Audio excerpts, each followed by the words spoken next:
નમસ્કાર દર્શક મિત્રો, હું છું રૂપલ લુણીચિયા. સંપૂર્ણ ન્યૂઝમાં આપનું સ્વાગત છે. દિયોદર એડિશનલ સેશન્સ કોર્ટે સગીરા પર દુષ્કર્મ આચરવાના કેસમાં શ્રવણજી ઈશ્વરજી ઠાકોરને 20 વર્ષની સખત કેદ અને ₹10,000નો દંડ ફટકાર્યો છે. આ ચુકાદો એડિશનલ સેશન્સ જજ R.D. પાંડે દ્વારા પોક્સો એક્ટ હેઠળ આપવામાં આવ્યો હતો. પીડિતાએ 14 ફેબ્રુઆરી 2021ના રોજ ભાભર પોલીસ સ્ટેશનમાં ફરિયાદ નોંધાવી હતી.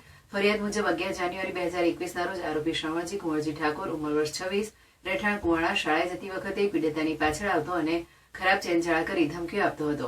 ત્યારબાદ 31 જાન્યુઆરી 2021ના રોજ શાળામાં રજા હોવાથી ભોગ બનનાર ખેતરમાં ચારો લેવા ગઈ હતી. તે સમયે આરોપીએ રાડાના ખેતરમાં છરી બતાવી તેની મરજી વિરુદ્ધ દુષ્કર્મ આચર્યું હતું. આ ઘટના બાદ આરોપી પીડિતાને અવારનવાર ધમકીઓ આપતો રહ્યો. 12 ફેબ્રુઆરી 2021ના રોજ તે રાત્રે પીડિતાના ઘરે આવ્યો હતો, પરંતુ તેના પિતા જાગી જતા તે નાસી છૂટ્યો હતો. પીડિતાએ તેના પિતાને આરોપી દ્વારા ધમકી આપીને અવારનવાર દુષ્કર્મ આચરવામાં આવ્યું હોવાનું જણાવ્યું હતું. આ ફરિયાદના આધારે ભાભર પોલીસે કેસ નોંધી તપાસ હાથ ધરી હતી.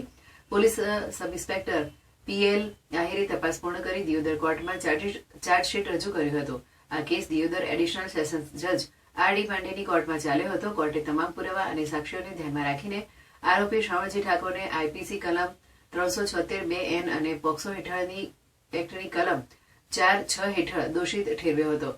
સરકારી વકીલ DV ઠાકોરે દલીલ કરી હતી કે આવા ગુનાઓનું પ્રમાણ વધી રહ્યું છે અને આવા આરોપીઓને કાયદાનો ડર નથી, તેથી તેમને કડક સજા થવી જોઈએ, જેથી સમાજમાં દાખલો બેસે અને આવા ગુનાઓ અટકે.